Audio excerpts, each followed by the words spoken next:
I am resolved to follow the Savior, faithful and true each day. Hear what he saith, do what he willeth, he is the living way. Hasten to him, hasten so glad and free, hasten glad and free. Jesus, greatest, highest, I will come to thee. Most of you know that before I came to Hillside, I spent 2 years studying with Jim McDonald and Kyle Campbell. I love Jim McDonald way more, by the way, in case he hears this. Spent 2 years training with Jim McDonald and Kyle Campbell, as did Zach. He was a little bit after me. Those 2 years were spent in very intensive Bible training. We went over, I think, pretty much the entire Bible over the course of the entire 2 years. But there was one section within that 2-year study that to me was the hardest of all, and that was the period of the Kings and the Chronicles. And I remember one very vividly. I don't know if they switched it by the time Zach came around, but I remember one situation very vividly where after we had discussed the Kings and the Chronicles, we sat down and Jim presented us with a 38-page test over Kings and Chronicles. And he said no Bibles are allowed, you need to fill this out, you have 1 hour to do it. He didn't say if you don't pass it, then you're out of the program. But that was kind of implied by the language that Jim was telling me at that point. So I looked at the test, Shane and I were sitting there, Shane Millard, and Jim gets up and he leaves the room to go drink coffee at Whataburger, which he always does. And I looked at the very first question, and I'm not kidding you, the very first question of the test was, this was 1 out of 38 pages, name all the kings of Israel. The second question, name all the kings of Judah. If you wanted bonus points, you could put them in order, but that was just kind of optional at that point. And I looked at all that, and I thought to myself, well, I know one, I know a couple, there's Ammon thrown in there, Manasseh, but I don't remember if he's Israel or Judah, so I kind of, after a period of time, you just start making up names. And I probably don't have to tell you that at that point, I didn't really do well with that test. Jim came back in and gave me his "I'm very disappointed in you" speech. I stayed throughout the rest of the program, and that was that. But as I remember that test, and I was thinking about that in preparation for this morning's lesson, I was thinking about that test and about how important that knowledge is. Because oftentimes when we talk about people like Hezekiah, when we talk about people in the Old Testament, the Kings and the Chronicles, we oftentimes don't give them the respect they're due. We read Kings and Chronicles almost as if it's just one kind of compatible book that you should take in unison, which I don't necessarily disagree with that. But sometimes when we look at it that way, we kind of get lost within the bigger shuffle of what's all going on. That all these kings played a very important role in delineating or defining Israel's history and defining Judah's history. And all of them played a very important role in talking about that. But they usually get lost in the shuffle. The one that we're talking about this morning, though, is the person Hezekiah, probably the king that most of us are familiar with. If you had a name, I think Hezekiah was one of those names that actually got right on that list. But if you're trying to name the kings of Israel and Judah, Hezekiah is probably one of those that you would remember. Josiah is another one. Those are the two by far the most famous kings. But sometimes when we think about Hezekiah, we tend to relegate it within 3 central points. We first off talk about how he stood his ground against Assyria. We remember how he stood against Sennacherib in the book of Isaiah, how he firmly stood his ground against the king, which was an imposing force. And that's one thing that we're going to talk about this morning. We also remember how in his time of life, whenever Isaiah shows up at his doorstep and tells him that you need to put your house in order for you're going to die, we remember the fact that he then turns his face to the wall and he asks for 15 more years of life. And we can sympathize with him in that situation. Because that represents a time in his life where he was very emotional, where he knew that he was going to die. He hadn't reigned very long to that point. So he knew that he needed to get his affairs in order, that his life was soon going to come to an end.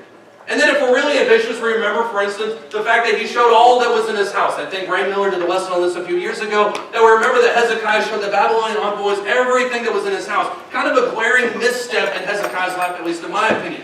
Because later that very same envoy, the Babylonian envoy, would show up 150 years later, sack Jerusalem, and take every city in Judah basically under their control. And so what this represented, at least in my opinion, as you look at the story of Hezekiah, is a glaring misstep within his life. But what's interesting about the life of Hezekiah is he shows up pretty predominantly throughout the course of Scripture. You see him in 2 Kings 18 through 20. You see him kind of having this central historical interlude in the book of Isaiah, chapters 36 through 39. You see his story repeated more or less in 2 Chronicles chapter 39. So you see him having a very prominent position, which is not guaranteed to all the kings. If you look at a lot of the kings, he usually mentions something along the lines of, he was born, he reigned at this point, he did this, this, and this, and then he was dead and he slept with his fathers, and that's the end of his story. Hezekiah, however, has a very prominent face, or has a very prominent position within the Old Testament. I think that's worthy of our estimation this morning. When I think about Hezekiah, when I want you to think about Hezekiah from this point forward, it's not necessarily these three isolated events. Because it'd be very easy for us to just kind of look at Hezekiah, think he stood his ground against Sennacherib, he turned his face to the wall, and he had that little issue with the Babylon envoys, and that's all that defines him. That's not what defines Hezekiah. Hezekiah, regardless of what you think about him, was a huge figure in the Old Testament and had a lot of positive qualities that a lot of us just kind of skip over. But when we look at these three events, I don't want us to think about them isolated, but how they work together to bring about the character that is Hezekiah. I want you to think about, for instance, the fact, and this may have escaped our notice, it escaped mine for a long time, the fact that he is absolutely a product of his family. Now, what I don't mean by this when I say that he's a product of his family is that his family shaped him and molded him and that he had no other choice but to be a good king. That's not what I'm addressing here this morning. By no way, shape, or form do I ever think that somebody is good simply because their family crafted them and made them that way and they can never turn away from God. I do not think that. What I do think, though, is that a lot of what Hezekiah's success is attributed to is the fact that he had very godly influences in his life. I don't know how your Bible classes were constructed when you were a kid, but in my Bible classes I remember very distinctly when we looked at the kings of Israel and Judah, that if it was a good king, it had a happy face, and that if it was a sad king, it had a sad face. Most of the kings in Israel and Judah were awful. 39 kings between Israel and Judah, 31 of them had a frowny face to them. Hezekiah was one of 8 kings that had a happy face. He is remembered not only for his reforms within Judah, not only remembered for the fact that he tore down the Asherah and tore down the Baal, which we're going to talk about a little bit later, but the fact that he basically instituted a period of reforms of turning the people back to God, something that was only mimicked by his grandson, or his great-grandson, Josiah. But Hezekiah was a good king, but he didn't exist in a vacuum. Hezekiah, if you remember, was the product of his environment. If you look immediately after that, I didn't have space in here, by the way, to put frowny faces and smiling faces. So Ahaz with the little lines next to him, that signifies that he was a very evil king. But as we mentioned earlier, 39 kings total within Israel and Judah. 8 of them were good. 4 of them were Hezekiah's immediate ancestors. You have immediately before Hezekiah Ahaz, who was just an absolutely horrible human being, only to be trumped later by his grandkids, Ammon and Manasseh, who were also horrible human beings.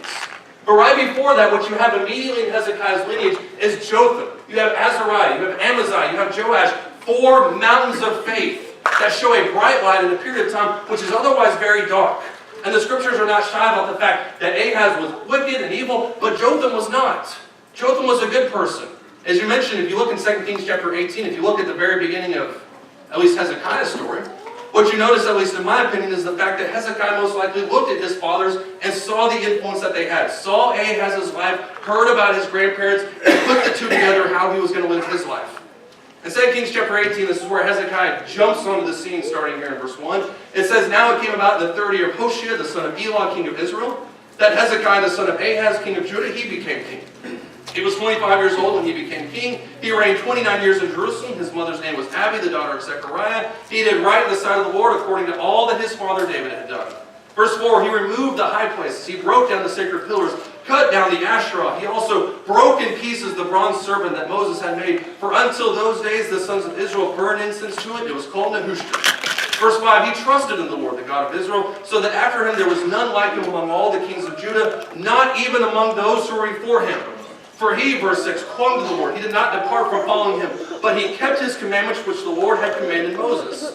The Lord, verse 7, was with him. Whenever he went, he prospered. He rebelled against the king of Assyria, did not serve him. He defeated the Philistines as far as Gaza and its territory, from watchtower to fortified city. The impression that you get about Hezekiah throughout the first 8 verses of this entire situation is that he is a very, very good king. But Hezekiah's life does not exist in a vacuum. It's not as if he just kind of pops onto the scene as good and then he goes away and there's no context surrounding that. He looks to Ahaz, sees his life, which you can look to the chapters previous to this in 2 Kings 18, and see what he did with his life. And see the downfall that he had. Go a little bit further beyond that. You see Jotham, who amassed enormous success. You look at Azariah, you look at Amaziah, you look at Joash, and you see the people who shaped him. But it would be one thing for us to sit here and talk about Hezekiah as if he was just simply a product of his fathers. But what we miss sometimes is not just the fact that he was a product of his fathers, but also of his female relatives. This is where we get to the nice fancy transitions. But if you look at Hezekiah's mother, Abijah, who is mentioned specifically in Isaiah chapter 8, verse 2. That's really hard to see, by the way. I'll try to enunciate everything that's going on. But Abijah was a descendant of Zechariah. And when you see Zechariah, you think to yourself, well, obviously Zechariah the prophet. This is not Zechariah the prophet. Zechariah the prophet would come far later in the biblical narrative, so there's no way that he could have been, or she could have been, an ancestor. Zechariah could not have been an ancestor of Hezekiah. The Hezekiah that he's talking about, the Zechariah that he's talking about here in Isaiah chapter 8, verse 2, is the people who were chosen, the people who were blessed, the people who were faithful witnesses. So he's not talking about people in this instance that just kind of were there. He doesn't just throw out the name Zechariah because he's trying to name drop. These are people who possessed a godly influence. You go back even further, and it mentions that Amariah's, if I remember this right, Azariah's mom was Jerusha, who was the descendant of Zadok. You can see that there in 2 Kings chapter 15, verse 33, that Jerusha was the descendant of Zadok. And if you're unfamiliar with Zadok, if that name doesn't ring any bells, just remember that he was one of the only people that stood up for David when Absalom basically usurped the throne. Zadok is the one priest. Everybody else has gone completely AWOL. Zadok is the one priest who stands up for David and says, you're the rightful king of Israel, and I'm going to align myself with you. Even though Absalom had completely decimated the empire by that point. And so when you look at Hezekiah, you're not looking at somebody who just exists in a vacuum. You're not looking at somebody who's just kind of there. But somebody not only who comes from a strong line or a line of strong faithful men, but a line of strong faithful women. And that's not all. As I say, as an infomercial would oftentimes say. Because when you look at people that immediately come after Hezekiah, you find two back-to-back really, really, really evil people. And it's hard for me to overestimate here in this lesson this morning about just how bad Manasseh was and just how bad Ammon was.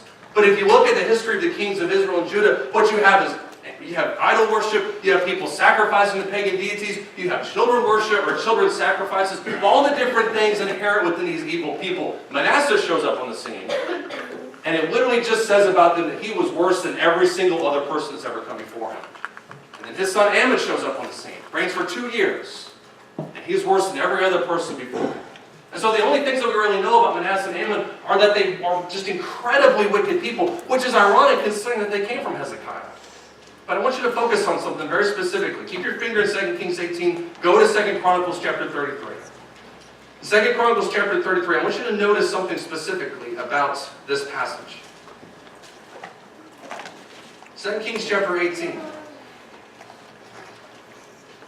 2 Chronicles chapter 33, starting in verse 9. Manasseh shows up on the scene. He's completely wicked. He's the most evil of evil people. But in 2 Chronicles chapter 33, starting in verse 9, if I'm remembering this right. Yes, 2 Chronicles 33, starting in verse 9. It says, Then Manasseh misled Judah, the inhabitants of Jerusalem, to do more evil than the nations whom the Lord destroyed before the sons of Israel. That's a horrible thing to put on your tombstone, by the way. Verse 10, the Lord spoke to Manasseh and to his people, but they paid no attention. Therefore the Lord brought the commanders of the army of the king of Assyria against them. They captured Manasseh with hooks, bound him with bronze chains, took him to Babylon. But listen to this in verse 12. When he was in distress, he entreated the Lord his God. And he humbled himself greatly before the God of his fathers. And when he prayed to him, he was moved, that being God, by his entreaty, and heard his supplication. And brought him again to Jerusalem to his kingdom. Then Manasseh knew that the Lord was God. Manasseh has a complete change of heart in this instance, where not only is Manasseh somebody who is incredibly wicked, as you can see there in verse 9, but once he's in distress, he prays towards God. God returns him back to his kingdom, not necessarily with the same authority, but returns back to his kingdom. And Manasseh doesn't go off the deep end. The scriptures record that Manasseh from that point forward was faithful unto God. Let me ask you a question here. How does Manasseh know that God will rescue him? How does Manasseh know that there is a God? How does Manasseh know that God is a God of mercy, that he's a God of judgment, as you can see there, that he's a God of hope, that he's a God of peace? How does he know that if he entreats God, God just might listen to him? I'll put it to you that he learned it from his fathers. That he learned it not just from the example of Ahaz, who was completely wicked, but he learned it from Hezekiah. He learned it from Jotham. He learned it from Azariah. He learned it from Amaziah. He learned it from Joash. That if you walk with God, he will preserve your steps. And that he will keep you. And Manasseh, for his credit, in this very late part of his life, turns back towards God, and he is restored back into his kingdom. Joash needs no introduction. Ammon reigns for 2 years. He's completely on this side. Then Josiah comes back on the scene and restores everything back to the way that it should be.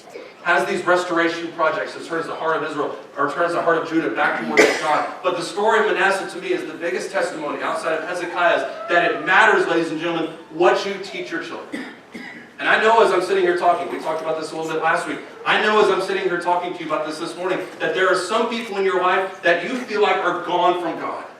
They sat in church next to you, or they sat in worship services next to you for years. I think of my friends in church when I was growing up that are no longer faithful. We sat in the exact same Bible classes, we listened to the exact same type of sermons, we sing the exact same type of songs, and hardly any of them are faithful. Few of them are not even remotely faithful. But what we need to realize when we think about those people is just because they're gone now does not mean that they're gone forever. And you don't need to think that you're wasting your time by teaching your children that doing God's will pays off. That doing God's will is what you should be doing in the first place. If Hezekiah is looking at Manasseh, Hezekiah was a fantastic man of God, is looking at Manasseh, he most likely thinks to himself, Manasseh's a failure. I'm a failure as a father because Manasseh has gone completely off the deep end. And I don't know if Hezekiah was around whenever Manasseh returned to 2 Chronicles 33. Probably not. But if he was, I bet you he was happy about it. I'm proud about the fact that Manasseh finally, in this late period of his life, finally turned around and came back to God. Proverbs chapter 22 verse 6 says very simply, train up a child in the way that he should go, and when he is old, he will not depart from it. What that doesn't mean is that if you train up a child in the way they should go, they will never, ever, ever leave God. That's not the idea there. Because that then creates the idea that, well, because they're gone from God, that means I failed sometimes as a parent. You may not have. Probably not.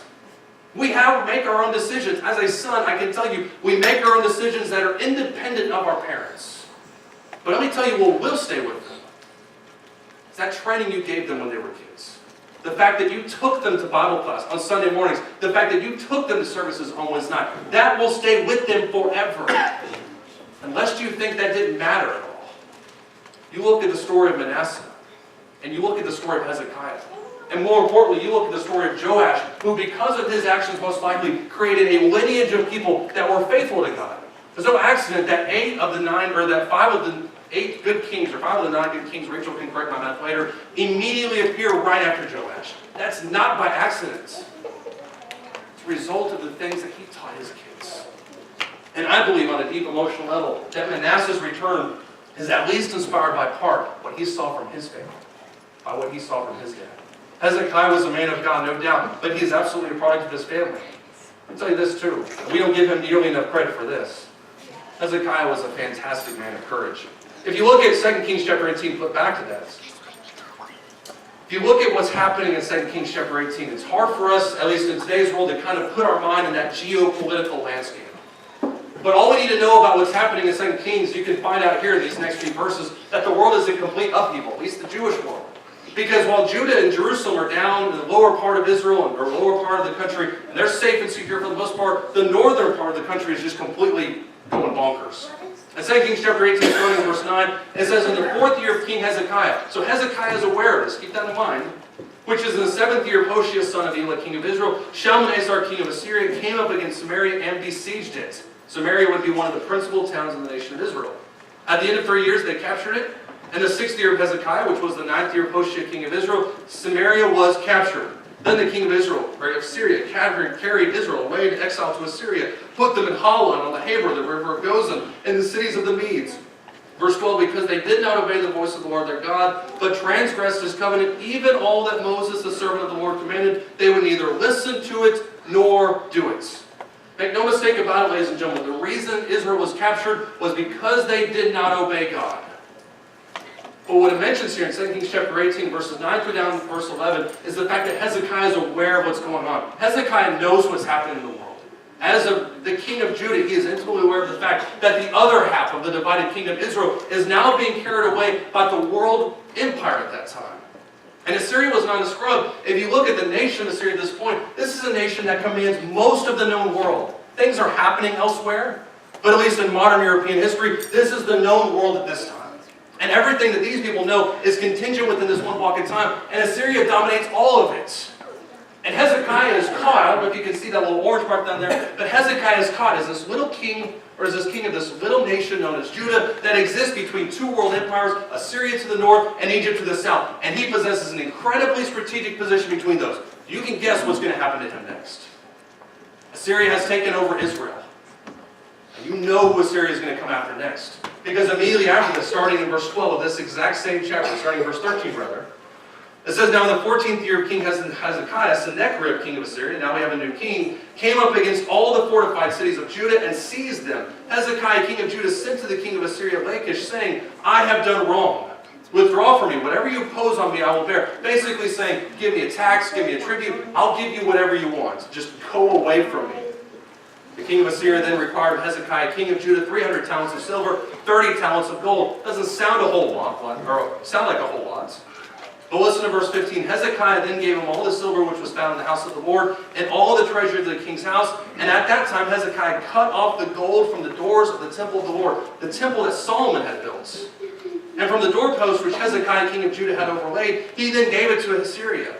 What he's doing in this instance, and especially in that last verse, what Hezekiah is doing in this instance, is he is tearing down the very things that he built. You see there in the very early part of 2 Kings chapter 18, that he has this enormous period of reform, this enormous period of restoration. But Assyria is breathing down his neck so hard that he has no other option to strip the gold off the doors of the temple itself and then give it to Assyria. And give it to Sennacherib. And you would think that would be enough to placate him. But after this point, he then continues to move forward up until the very doorposts of Jerusalem itself. So I want you to think about this position. I want you to put yourself in Hezekiah's position, because we look at this, especially this last section, and we think what a weak man of faith that Hezekiah was, that he strips the gold off the doors of the temple and then gives it to Sennacherib. I want you to think about it from your own perspective. Your country not only is bankrupt, because you can't even pay the tribute without stripping gold off the temple itself, but you've also just watched Israel, which is 10 tribes, by the way, taken off into captivity. And now the world empire at that time is coming for you, wanting to take your kingdom as well. How are you going to react? What are you going to do at that point? How are you going to look at Assyria and stand strong in the face of all of that? I'll tell you how Hezekiah did it.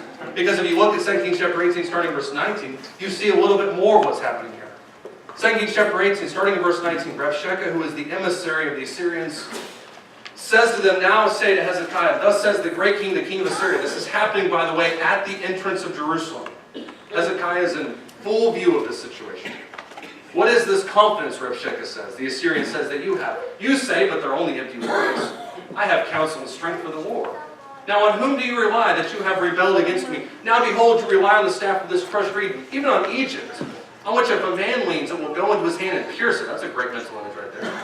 So is Pharaoh, king of Egypt, to all who rely on him. But if you say to me, we trust in the Lord our God, is it not he whose high places and whose altars Hezekiah has taken away, and has said to Judah and Jerusalem, you shall worship before this altar in Jerusalem? What Rabshakeh does in these two instances, before we go any further, is he looks to their direct alliance with Egypt and says, Egypt is no good. If you lean on Egypt, if you try to rely on Egypt for their strength, it's similar to a crushed reed or to a broken reed, where you lean on it, it snaps, and it goes right through your hand. That's the great mental image there. But then he also mentions here in this instance that the restorations that Hezekiah is doing, where he takes away all the different altars, all the different things, and says, you need to centralize authority and religion within Jerusalem, he's diminished your religious practices. So you can't say as a nation, you can't say that we worship or that we rely on Egypt, because Egypt's no good. And you also can't say as a nation that you rely on God, because Hezekiah has diminished that power. This is Rabshakeh saying all this. Now therefore, verse 23, come and make a bargain with my master the king of Assyria, and I will give you 2,000 horses, and listen to this condescension, if you are able on your part to set riders on them. How then can you repulse one official, the least of my master's servant, and rely on Egypt for chariots and for horsemen? Have I now come up without the Lord's approval, listen to this, against this place to destroy it? For the very Lord said to me, go up against this land and destroy it. If you're sitting there listening to this situation as a member of the city of Judah, as a citizen, not a member, whatever that sense that makes. But if you're sitting there listening to this as a citizen of Judah, you're familiar with a whole bunch of things. Number one, your country is bankrupt. Number two, Israel's just been taken off by the very power that is now at your doorstep. Number three, Rabshakeh is mentioning the fact that your most favored alliance is basically worthless. And in a lot of ways, he's not wrong. The second thing he says is, well, Hezekiah has completely destroyed all the worship, and he centralized worship just within Jerusalem, which diminishes God's power. And then number five, this is the last thing he says, God himself sent me to come to you to destroy your nation, or to at least carry you off into captivity. If you're sitting there as a citizen of Judah and of Jerusalem, you're sitting there thinking to yourself, there's a whole lot of things happening here that I don't want to be a part of at all. And I don't know about you, but I'm sitting there thinking to myself, I'd rather go anywhere else, go and take it to Egypt, go to Persia, wherever, but get me out of Jerusalem. But that wasn't Hezekiah's response. Because as you see here in 2 Kings chapter 19, just a few verses later, starting in verse 14, you see Hezekiah's prayer. It says, Hezekiah took the letter from the hand of the messengers, and he read it, and he went up to the house of the Lord, spread it out before the Lord, and he prayed to God, verse 15, and said, O Lord, the God of Israel, who are enthroned above the cherubim, you are the God, you alone, of all the kingdoms of the earth. You have made heaven and earth. Incline your ear, O Lord, and hear. Open your eyes, O Lord, and see. And listen to the words of Sennacherib, which he has sent to reproach the living God. Verse 17, truly, O Lord, the kings of Assyria have devastated the nations and their lands, and have cast their gods into the fire, for they were not gods but the works of men's hands, wood and stone. So they have destroyed them. Now, verse 19, O Lord our God, I pray, deliver us from his hand, that all the kingdoms of the earth may know that you alone, O Lord, are God. I don't know about you, but this is my situation. If I'm a citizen of the nation of Jerusalem, or city of Jerusalem, I'm running. I'm going the complete opposite direction. I'm pulling a Jonah. I'm getting on a boat. I'm going to Tarshish. Whatever the situation is, I'm getting out of town. Hezekiah doesn't do that. Hezekiah doesn't send an emissary down to Egypt and say, please come to our aid immediately because Sennacherib's right there. He doesn't go out and try to bargain with Sennacherib by saying, well, maybe if you soften the terms a little bit, we'll allow this. He goes into the temple and he spreads out his hands before God and he prays. How does that compare to our own lives? When we encounter tough times in our own life, when we encounter tough situations, the last thing that we say, and you hear this all the time, people say, well, all you can do is pray. Does that reflect your attitude towards God? Does that reflect my attitude towards tough times that seem to show up at my doorstep? Or is prayer and entreaty towards God the very first thing that I do? My first, middle, and my last resort? Do I have the courage that Hezekiah does? Or look at the situation and say, the only person that can save me from this is God? That's why I'll argue all day long, despite Hezekiah's fault, that not only was he a fantastic man of courage, but that he was a strong king of faith. I'll tell you this right now, I'm not letting Hezekiah off the hook for any of this. I think the fact that Hezekiah strips the gold off the temple of the Lord, I think it's wrong. I think the fact that he shows the Babylonian envoys everything that's in his house, I think that's wrong. But faith is not always seen sometimes in simply just pushing forward, pushing through everything. Sometimes it's seen in how you get up from your downfalls. Sometimes it's seen from how you get up from your failures and how you respond back to that. Look at Isaiah chapter 38. Isaiah chapter 38.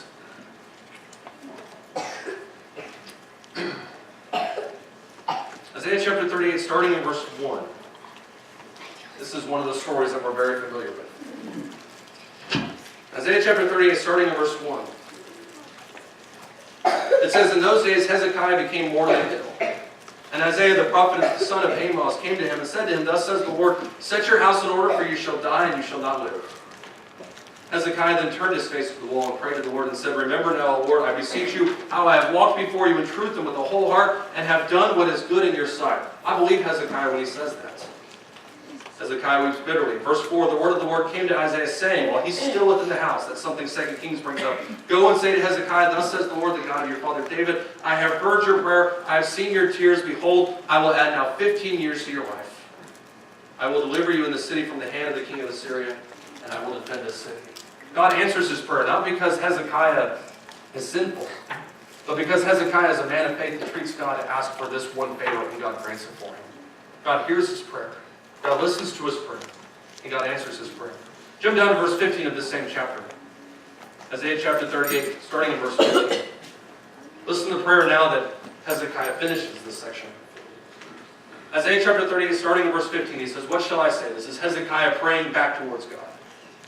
What shall I say? For he has spoken to me, and he himself has done it. I will wander about all my years because of the bitterness of my soul. O Lord, by these things men live, and all these things is the life of my spirit. O restore me to health and let me live. O for my own welfare I had great bitterness, but it is you who has kept my soul from the pit of nothingness. For you have cast all my sins behind your back.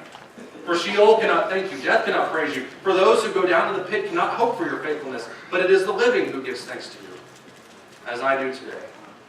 A father tells his son about your faithfulness. Notice point 1. But the Lord will surely save me. And so we will play my songs on stringed instruments all the days of our life in the house of the Lord.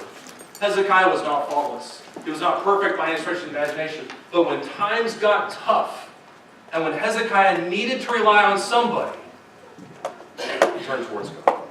And that to me is what displays him not just as somebody who is just a regular king, but as somebody who shows an enormous amount of faith. One of the things that's just kind of we read right past and didn't really talk about is found back in 2 Kings chapter 18. And if you look at 2 Kings chapter 18 and verse 4, there's a very subtle phrase that's just kind of jammed in this whole discussion about the restoration that mentions that Hezekiah then takes the bronze serpent that is there, that's sitting in Israel, that Moses had made, and he crushes it. And he doesn't just crush it because he decides to go on a rampage where he just wants to destroy everything. That's not what he's getting at. The reason he crushes that bronze serpent is because it ended up being an idol for those people. Keep in mind that the bronze serpent was originally developed as being a means of salvation, a physical salvation, after these people were bitten by the snakes. And this wasn't something that was just made yesterday. This thing was made by Moses 800 years before Hezekiah shows up on the scene. And because Hezekiah recognizes that this is a stumbling block for his people, he takes this most sacred artifact that is from the very beginning of at least their formal history, and he destroys it in front of everybody as a sign to say that nothing is sacred if it stops you from going against God. People call it Nehushtan, which literally means thing of bronze. That's what he wants these people to remember, is that this thing that you call an idol is literally just a thing of bronze. There's nothing else about this that's godly at all. It doesn't have any power, doesn't have any holiness, has any authority. But it's just a thing of bronze. And the reason, partly, at least in my opinion, why Hezekiah is such a great man of faith is not just the fact that he always went to God, but that he made an active effort to remove the obstacles from his people that kept them from God. It's similar to the British destroying the Magna Carta because they feel like it's not useless anymore. Even if you don't like it, you're at least going to put it in the closet. It's something Hezekiah does. He takes it and he destroys it in front of everybody to show them that this is not what God wants. The question is for me, would I have the amount of faith to do something like that? Would I have the strength and would I have the courage in my own life to look at my own idols or to my own temptations and crush them, literally, no matter how dire they are to me and how important they are to me? I want us to finish off with the New Testament. Look in Hebrews chapter 11. Hebrews chapter 11. Starting in verse 32. You'll recognize this chapter as the great chapter of faith, the hall of faith, if you will. Because what the Hebrew writer talks about in this chapter is all the different people that did things by faith. And as you jump down to verse 32, he starts with the things that the people that we would expect to be there, at least most of the people that we would expect to be there. Starting in verse 32, it says, "What more shall I say? For time will fail me if I tell of Gideon, of Barak, of Samson, of Jephthah, of David, of Samuel, of the prophets, who by faith conquered kingdoms, performed acts of righteousness, obtained promises, shut the mouths of lions, quenched the power of fire, escaped the edge of the sword, from weakness were made strong, became mighty in war, put foreign armies to flight." These are all people of enormous courage and enormous faith. But it's almost as if right there in verse 35, he flips it. And the Hebrew writer no longer is talking about people who displayed enormous courage aggressively, but showed great resilience. Listen to this starting in verse 35. "Women received after them by resurrection. Others were tortured, not accepting their release so that they might obtain a better resurrection. Others experienced mockings and scourgings, yes, also chains and imprisonments. They were stoned, they were sawn in two. They were tempted, they were put to death with the sword. They went about in sheepskins and goatskins, being destitute, afflicted, ill-treated, men of whom the world was not worthy." One of my favorite phrases in Hebrews. "Wandering in deserts and mountains and caves and holes in the ground." The first few verses of what we just read there in Hebrews chapter 11 show people that you would expect to be there. Samson, Barak, Jephthah, people who did things. The Hebrew writer closes out this list not talking about people who went out and did things, but people who got up from things. People who were persecuted, who were tortured, in some cases were murdered. People who were cast down in this world. What that tells me when I think about this example, the whole history of faith, is that oftentimes faith is not seen necessarily in the things that we go out and conquer, but in the things in our own life that we sometimes conquer. And what appears magnificent to us may not appear magnificent to other people. Hezekiah is not necessarily a magnificent man of faith because he was flawless and never did anything wrong. Find me anybody in Scripture that fits that code outside of Jesus himself. But the fact that Hezekiah, no matter what was happening in his life, always turned back towards God. That's why Hezekiah, in my opinion, is one of the greatest kings to ever sit on the throne of Judah. And on the throne of Israel, for that matter. Next to maybe David himself.